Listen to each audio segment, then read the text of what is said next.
Have you ever reached a moment in your life where everything shifted? Maybe it came after a powerful spiritual insight, or maybe it was born from pain, a breakdown, a dark night of the soul. Suddenly, the illusions of the world were stripped away. The noise quieted. The masks you wore fell off. For the first time, you saw clearly. At first, it was liberating. You felt free, almost untouchable. But then, something unexpected happened. The spark that once drove you forward disappeared. The passions, the goals, the things you used to chase no longer mattered. It wasn't dramatic, it was quiet, like someone slowly turning the volume down on life.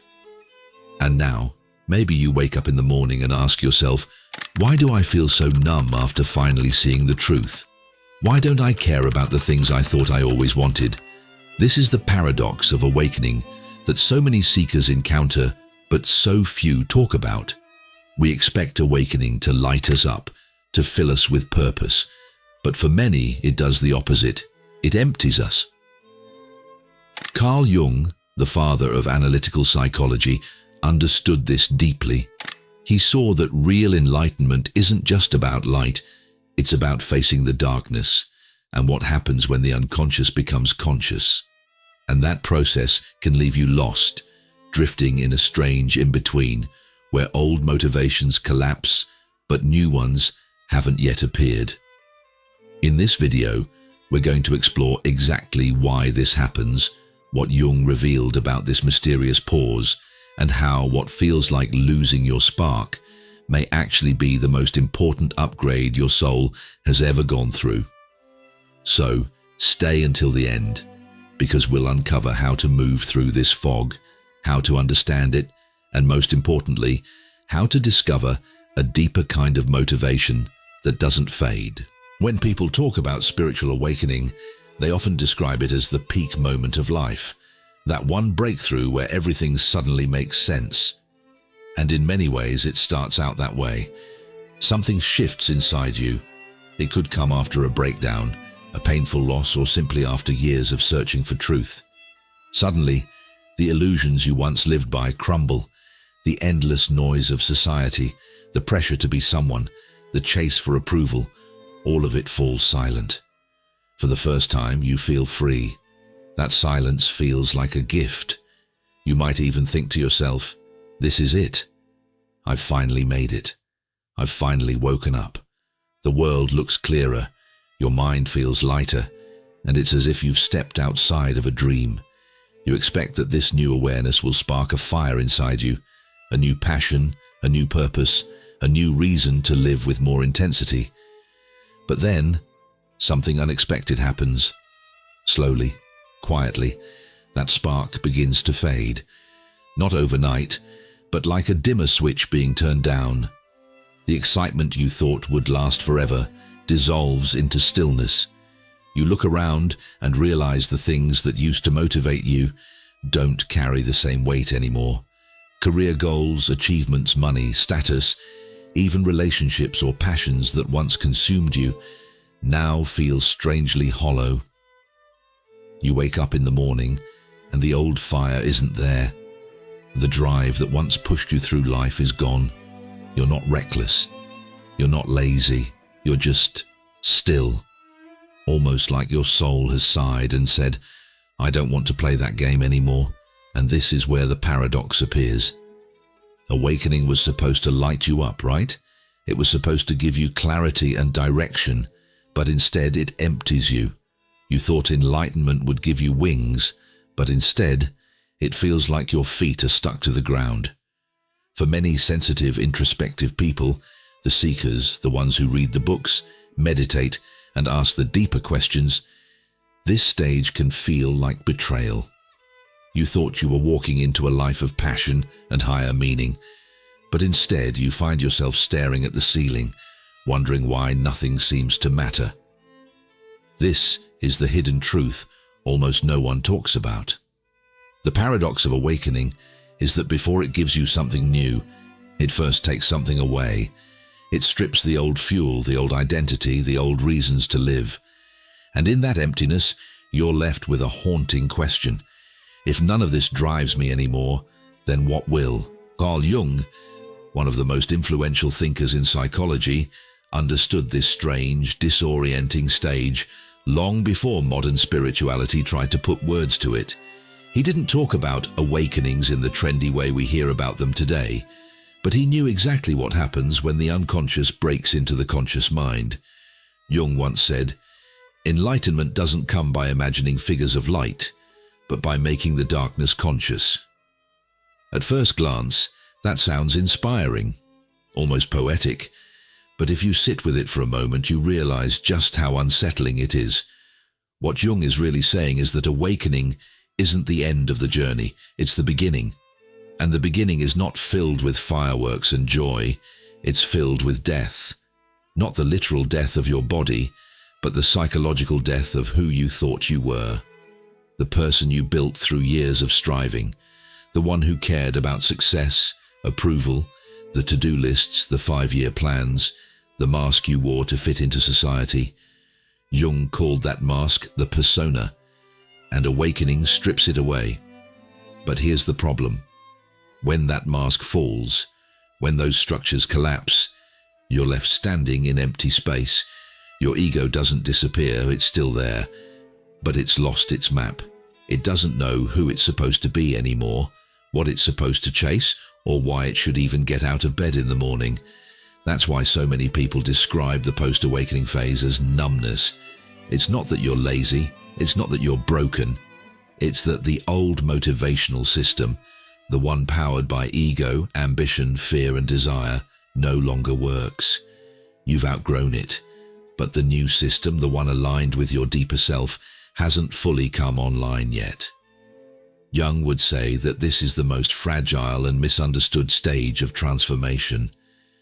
You've woken up from something, but you haven't yet woken up into something else. You're caught in between worlds, and in that limbo, motivation disappears. This is why awakening can feel like both liberation and loss at the same time. You're free from the old chains, but you're also free from the old meaning. And without a map, the ego panics. It whispers, something's wrong, you're stuck, you're failing. But Jung would say the exact opposite, that this very confusion is proof that something sacred is happening inside you.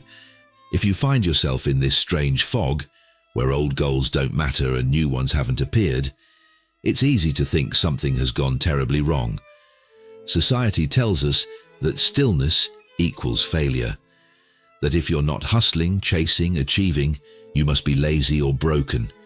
But Carl Jung saw it differently. He believed this stage is not a breakdown. It's a rite of passage, a sacred pause that almost everyone in our modern world tries to avoid. We live in a culture that glorifies constant motion, productivity, efficiency, progress at any cost. And because of that, we've forgotten that in every true transformation, there is a necessary in-between. Think of it like nature. A seed doesn't sprout overnight. A caterpillar doesn't instantly become a butterfly. First, it dissolves inside the cocoon, reduced to something unrecognizable. Not what it was, not yet what it's becoming. Just goo. That middle stage looks useless, even lifeless from the outside. But inside, an entirely new form is being built. That is exactly what Jung described in the human psyche. After awakening, you enter a phase where your old identity has collapsed, but your new one hasn't yet emerged. You're not failing, you're incubating, you're in the cocoon. Jung had a term for this process, enantiodromia, the idea that things eventually swing into their opposite. Before awakening, your life may have been fueled by ego-driven striving. I must achieve, I must prove, I must become. But once awakening shatters that illusion, the pendulum swings the other way. Suddenly you feel, why do anything at all? This reversal feels terrifying, but it's sacred. It's the psyche restoring balance. It's your soul pulling you out of the noise so it can rebuild you from the inside out. Jung would say you're not lost, you're in between, and yet This is the stage almost nobody talks about. It doesn't look glamorous. It's not Instagram worthy. You're not meditating on a mountain or radiating joy in Bali. You're sitting in silence, sometimes staring at the ceiling while the rest of the world rushes by. It feels like nothing is happening, but in truth, everything is happening. The pause is not paralysis. The stillness is not failure. It is the deep work of the psyche, dismantling what was false so that what is real can finally emerge. When most people hit this pause, their first instinct is to escape it. It's uncomfortable. It feels like you've lost your drive, like life is passing you by. So you try to fix it. You tell yourself to stay positive, to raise your vibration, to follow your joy. And in today's world, you'll find plenty of teachers and books telling you the same thing. Think high vibes only, skip the darkness, focus on the light. But Jung would have warned you, that approach is dangerous. Because if you try to bypass the darkness, you also bypass the treasure that lies within it. He believed that the true path of awakening isn't about avoiding discomfort, but about walking directly into it. This is where shadow work begins. The shadow is everything you've buried, denied, or refused to acknowledge within yourself.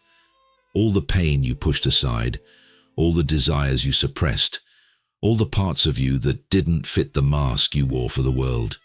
Awakening tears off that mask, and suddenly the shadow has space to rise, and here's the key. Your soul, in its wisdom, actually stalls your motivation on purpose.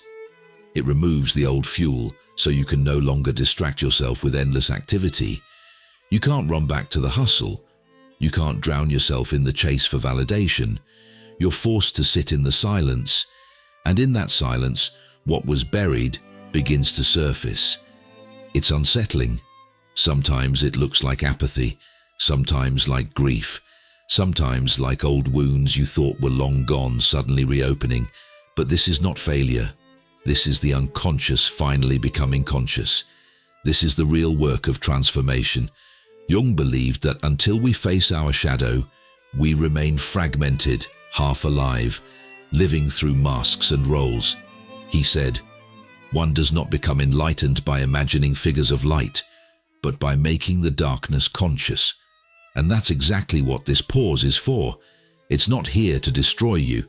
It's here to make you whole. The loss of motivation is your psyche's way of pressing pause on the outside world so you can turn inward and reclaim the parts of yourself you abandoned. And when you allow that, when you stop resisting, when you face the discomfort instead of numbing it, something begins to shift.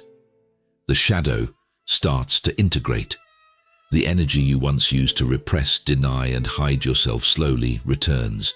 Not as the frantic drive of the ego, but as something steadier, deeper, and far more authentic. This is why Jung insisted that shadow work isn't optional.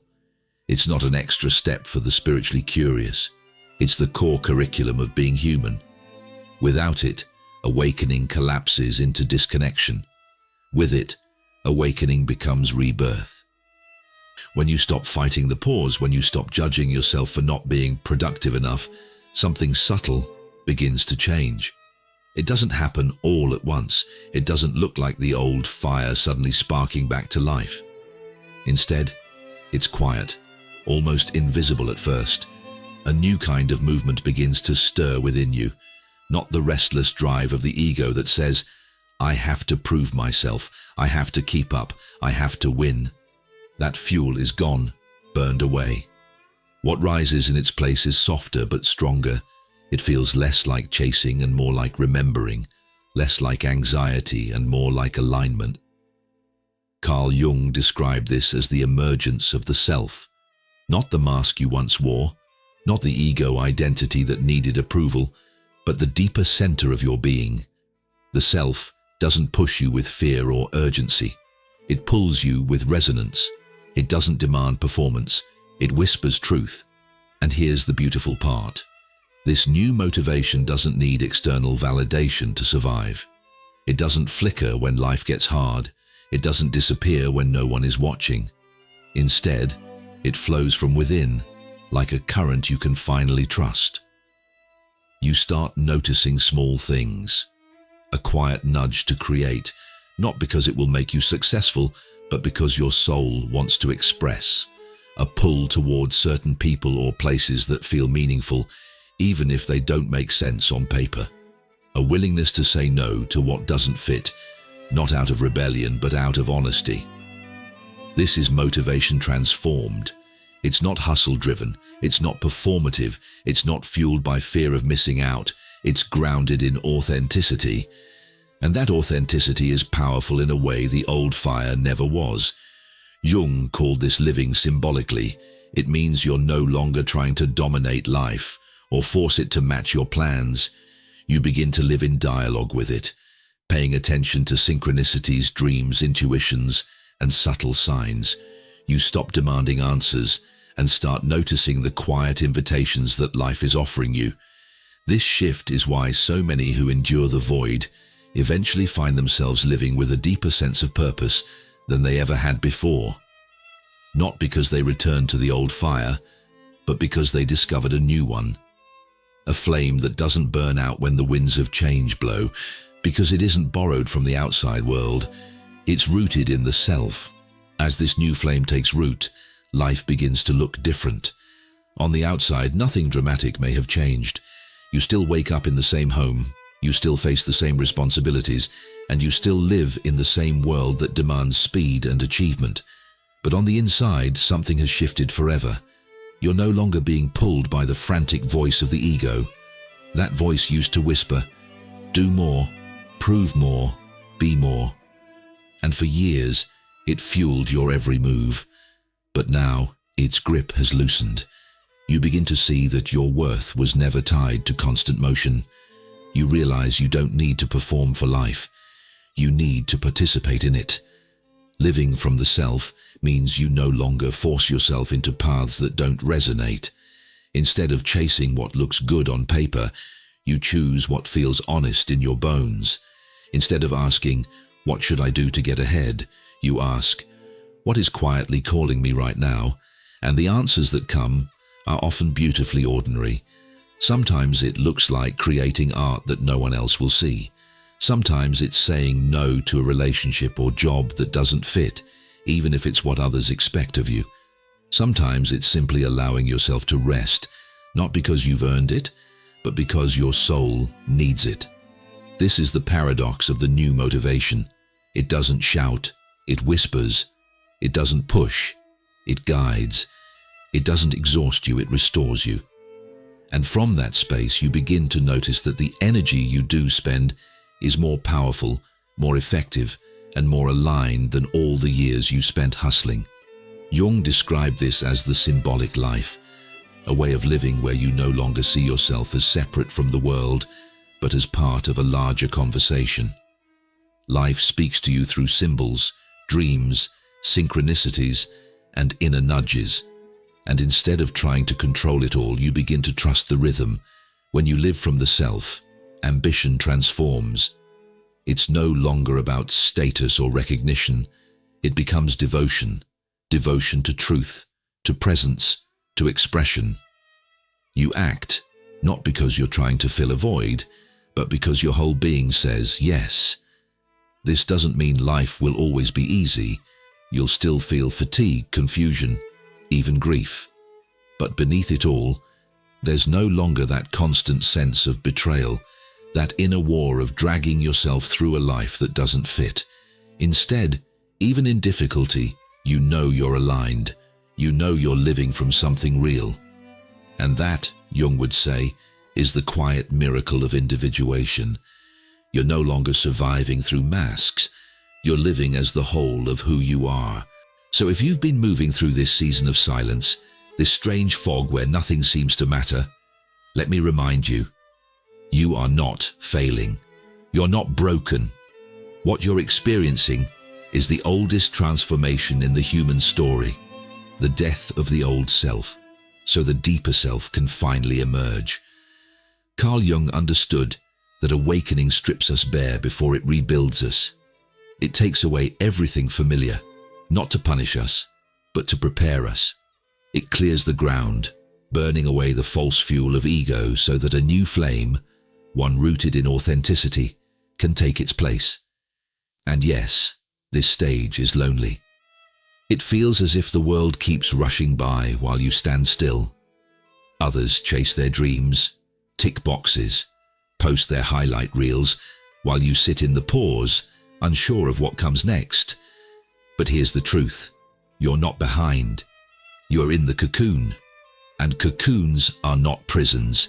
They are sanctuaries where wings are formed. Think of winter. To the outside eye, it looks like nothing is happening. Trees are bare, the earth is frozen, the world seems lifeless. But beneath the soil, roots are deepening. Seeds are gathering strength. Life is preparing for a spring more vibrant than the season before. That is where you are right now, and you don't have to walk through this winter alone. That's why this space exists. Simindra is not just a channel, it's a circle, a gathering place for those who are walking the same path. People who understand that awakening is not about escaping life, but about learning to live awake, with depth, honesty, and soul. So if something in you resonated today, if you recognized yourself in this story, then let this be your invitation. Subscribe, not because you're supposed to, but because you know this is part of your path. Think of it as choosing to walk alongside others who are in the same cocoon, waiting for the same rebirth. And if you know someone who is struggling in that silence, someone who has lost their spark and doesn't understand why, share this with them. Sometimes, the most healing thing we can hear is simply, "You're not broken, you're becoming." Awakening is not the end of your story. It's the threshold, and once you cross it, the real story begins. Not the story of survival or performance, but the story of becoming who you truly are. So sit with the pause, trust the cocoon, honor the winter, because your spring is coming.